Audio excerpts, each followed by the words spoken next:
در صفحه 28 از کتابی که میخوام امروز به دوستان معرفی کنم و بخشی از سوالات امروزشون رو هم جواب میده، این هستش که ازدواج دختری سر نمیگیرد و به اصطلاح بختش باز نمیشود و از شما راهنمایی میخواهد. ایشون جواب دادن که نماز جعفر طیار علیه السلام بخواند و پس از آن دعایی که نقل شده در مفاتیح اون دعا رو بخونه و در پی آن به سجده رود و تلاش کند که حتما گریه کند.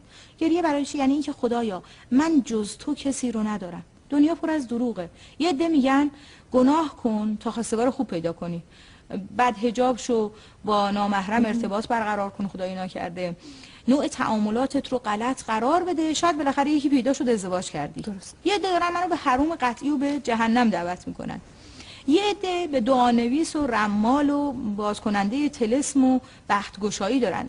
این گریه مال این نیست که من چرا ازدواج نکردم، گریه مال اینه که خدایا پاکی کم شده و راه خیر دیده نمیشه بین این همه راههای باطل، خدایا تو راه امان و نجاتی برای من قرار بده.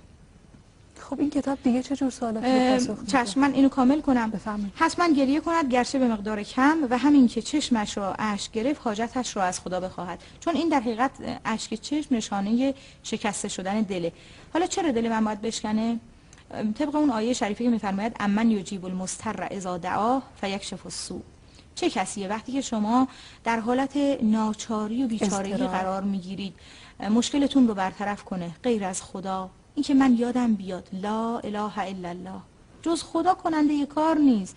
این رمال و اون طلسم باز کن اگه کاری میتونست بکنه برای خودش کرده بود و این عمل رو تا زمانی که حاجتش روا شود انجام دهد و اگر نشد بداند که یا کم خوانده و یا با اعتقاد کامل نخوانده است.